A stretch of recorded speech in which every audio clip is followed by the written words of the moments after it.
basically this is a project that grew out of a critical thinking course that I built with one of our faculty members, Becky Flowers. And it was the first time she had taught one. It's the first time in several years that one had been taught in our department.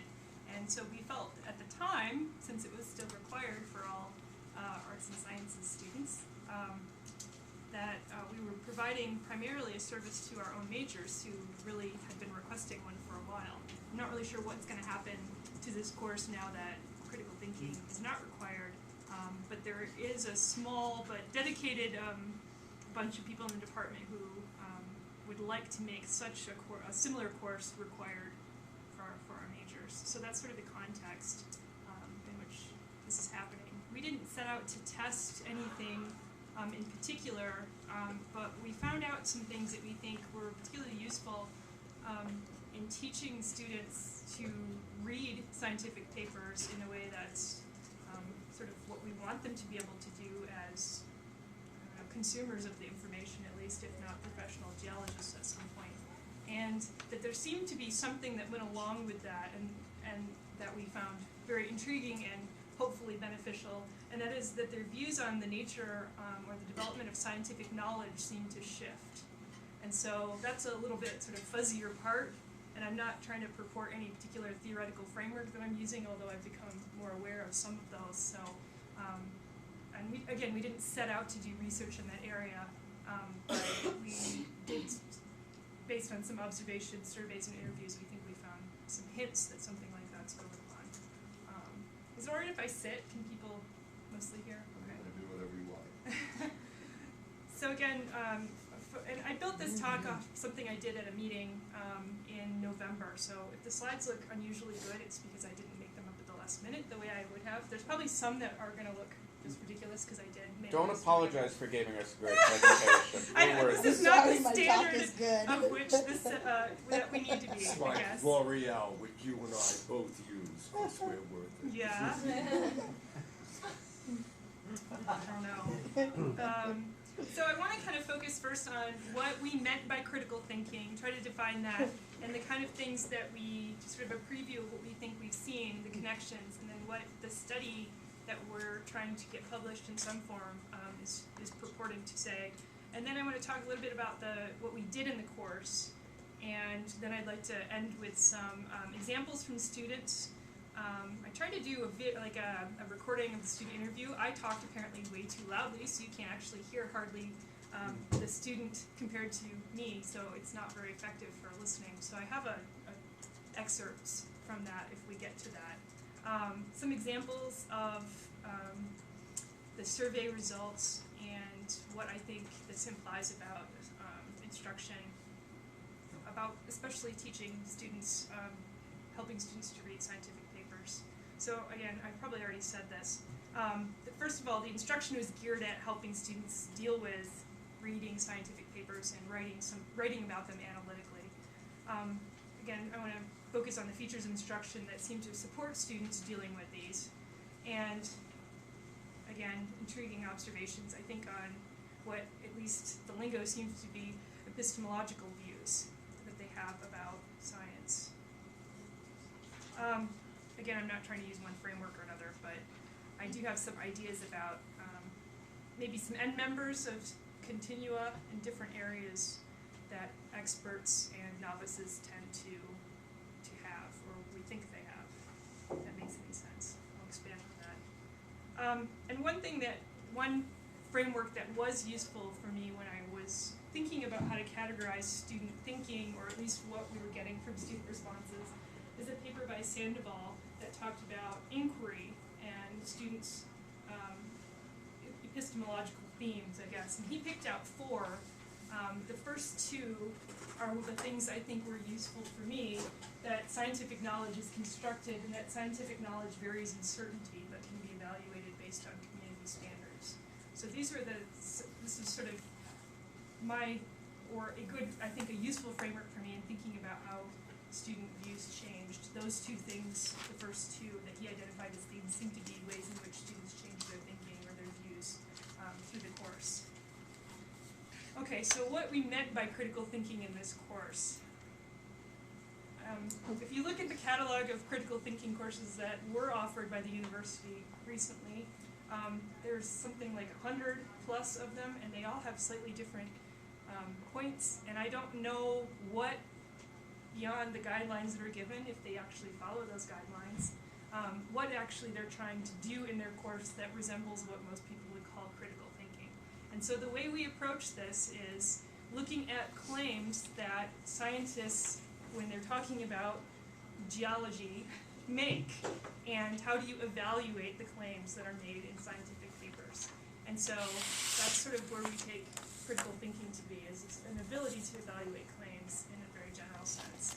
And so the topic, or the main sort of central theme of the course, had to do with geologic time. And I've highlighted or italicized understanding geologic time, because obviously there's very many ways in which one could say to understand geologic time or not, and it's very unclear sometimes in the current research literature on learning in geology what exactly is meant by that. So I want to clarify what we mean there as well. So the other instructor that I worked with, Becky, is an expert on geochronology, how to use rocks, minerals, etc., to get absolute dates in the rock record, and how those can be used to evaluate claims about geological phenomena, mechanisms, etc. For instance, she's part of a group of people who are trying to understand when the Grand Canyon in its modern sort of morphology formed. And there's sort of camps of people who claim that it formed very early, and there's a group of people who claim it formed within the last 5 million years, basically. And so that's sort of where her research expertise lies. And so that basically framed her thinking about how to run a course such as this. The good thing about that, I think, is that geologic time and that kind of reasoning is really a fundamental kind of reasoning in the field of geology. And so I think that has its benefits, and maybe we can talk more about whether that was important in the whole thing with the course or not. So what we meant by understanding geologic time is that you can constrain the ages of things in the rock record. You might not be able to know exactly, 49.98 million years ago, but you can, through a set of fairly well understood mechanisms, processes, and reasoning that all geologists are supposed to be able to do, constrain the ages. So we talked about age constraints and how that allows us to evaluate claims about events in the rock record. So how many people have had a geology course at some point in their history? Did you ever see something like this and were asked to order events? What kind of reasoning did you use? What did you have to do to figure that out? Bottom is older. The bottom is older. If something cuts across something else, it's younger than what it cuts across. Yeah, so is there anything in here that's cutting across? You're sort of pointing The this. tree. The tree. The thing that looks like a tree. Somebody said magma. Okay. So that's pretty important. Those two reasoning, those two sets of reasonings, they kind of have good analogies to modern, stack of paper. The one I looked at the least recently is probably on the bottom. The one I looked at most recently is probably on the top, etc. Okay, so that's exactly the essence of what we're doing. So part of this is having sort of a nuanced view, as in if you don't know exactly when something happens, you can basically tell a story about what the limits are to your understanding of that. So constrain it in some way by other things that you do know.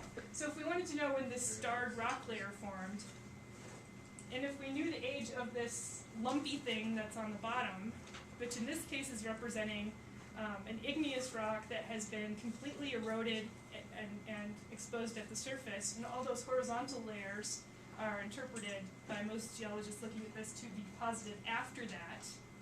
If we know the age of that, and if we know the age of the tree thingy, which is in fact supposed to be an igneous intrusion, so it's cutting through everything, so it must have happened after those things were there, and we know something about how rocks form, we can say that somewhere in between the time of that lumpy thing and the tree-like thing was when that rock layer of interest was deposited or formed.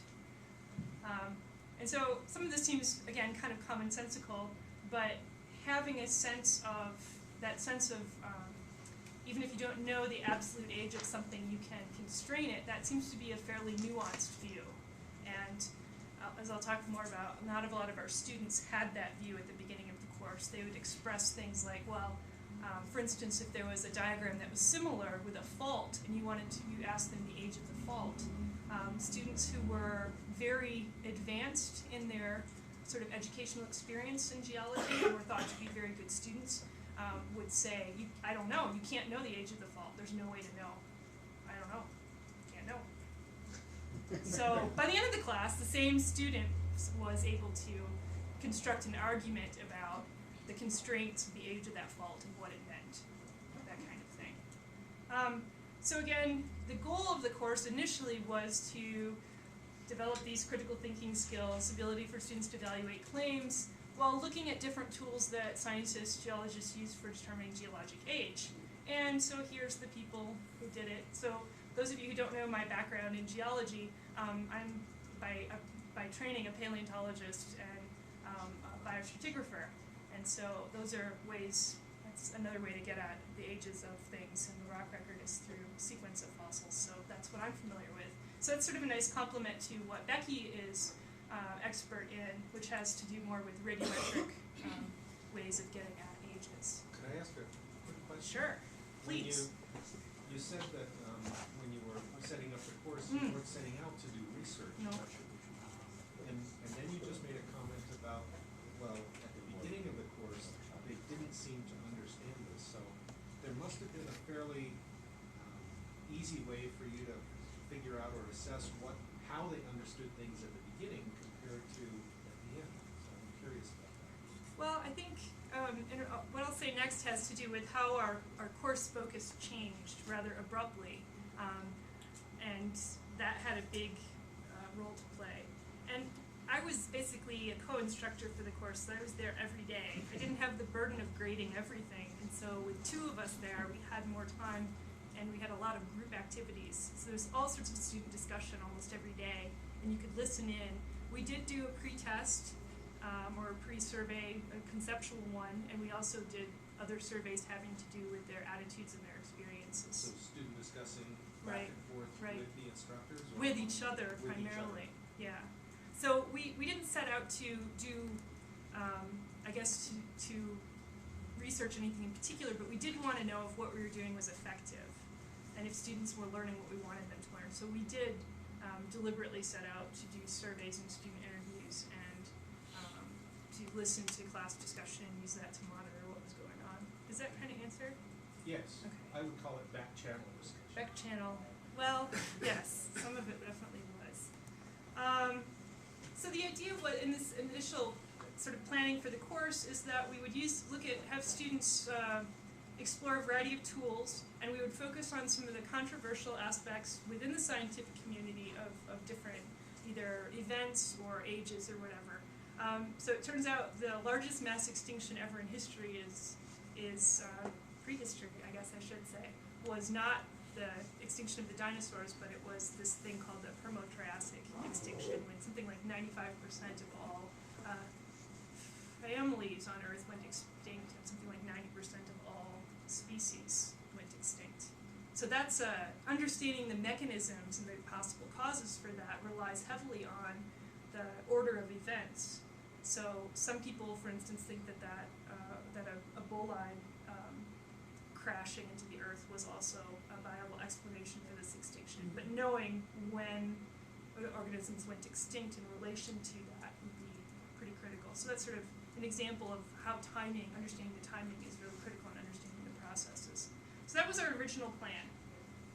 And so the sort of model for this that we had both had experience in is more like a graduate level seminar course, where we have a mix of lecture on some content that the instructor thinks we might not have background that we can use to evaluate the claims that we're being asked to evaluate, and then primarily reading scientific papers, discussing them, and writing something about them.